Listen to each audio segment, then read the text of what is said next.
Le délit sur Yaya Touré est bien justifié, comme le sont la faute de main, suivie de la sortie terrassante d'Ousmane Mané, sanctionné par M. Slim Jedidi. Les joueurs sénégalais, les premiers concernés, ne donnent pas longtemps dans la contestation. Le pénalty est exécuté et le jeu se poursuit tranquillement. Mais subitement, des journaux s'allument, des dizaines de projectiles sifflent. Et pourtant, les forces de sécurité avaient procédé à une fouille minutieuse à l'entrée des supporters au stade Léopold Sédar Senghor. Les munitions, entre guillemets, viennent sans doute des bouteilles et autres canettes de boissons achetées dans les gradins du stade ou encore de là.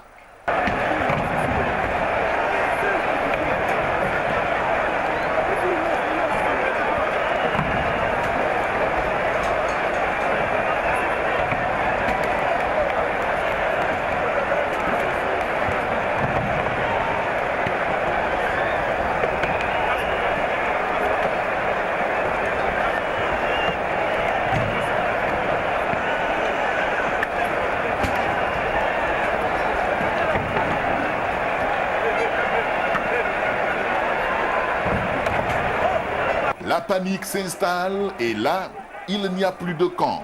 Supporters ivoiriens et sénégalais récoltent les mêmes dommages.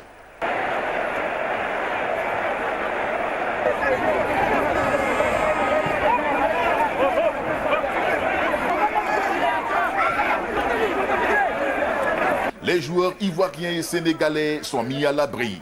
Dans le rétroviseur, des dégâts et des regrets. Et nous regrettons vraiment que il y a eu ce débordement-là. C'est dommage qu'un match entre deux pays frères puisse se terminer dans des conditions aussi déplorables que ce que nous avons connu. Je voudrais rassurer les Ivoiriens, tout le monde va bien, tous les joueurs sont sains et saufs, les encadreurs aussi. Et il n'y a pas de dégâts majeurs à relever après ces incidents. L'incident, il faut tout de suite oublier. Nous sommes venus au Sénégal, nous avons été reçus comme des frères. Vous savez, hein, des personnes malveillantes ou des personnes pas intelligentes, il y en a un peu partout. Cet incident est arrivé, c'est dommage, c'est déplorable.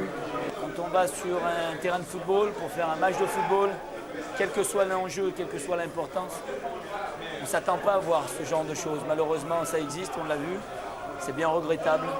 Je suis triste pour mes amis sénégalais qui, pour beaucoup, pour la plupart, voulaient un match de football, voulaient voir leur équipe se qualifier. Une triste parenthèse qui n'enlève rien à l'accueil fraternel que les Sénégalais ont réservé aux Ivoiriens. Après tous ces mouvements, Ricardo Zama Alain José nous dit qu'il faut retenir une seule chose, c'est l'amitié ivoiro-sénégalaise. Des situations de dépit qui conduisent à des débordements nés de la frustration de n'avoir pas été choisi par la victoire. Il en existe partout où l'on joue au football. Le Sénégal n'a pas échappé au sort et certains de ses supporters, embrumés par la colère de ne pas être à la CAN de 2013, après celle calamiteuse de 2012, n'ont pu se maîtriser. Cela se comprend. Mais il faut regarder et retenir surtout les discours d'apaisement et de fraternité que les autorités sénégalaises ont multipliés avant ce match. Il faut relever les liens d'amitié ressassés dans les deux camps et le travail colossal abattu par les forces sénégalaises de l'ordre pour éviter le pire. Toutes les commodités d'un séjour agréable des Ivoiriens avaient été mises en place, mais à l'impossible, nul n'est tenu. Tournons donc la page en raffermissant davantage l'amitié et la fraternité ivoiro-sénégalaise.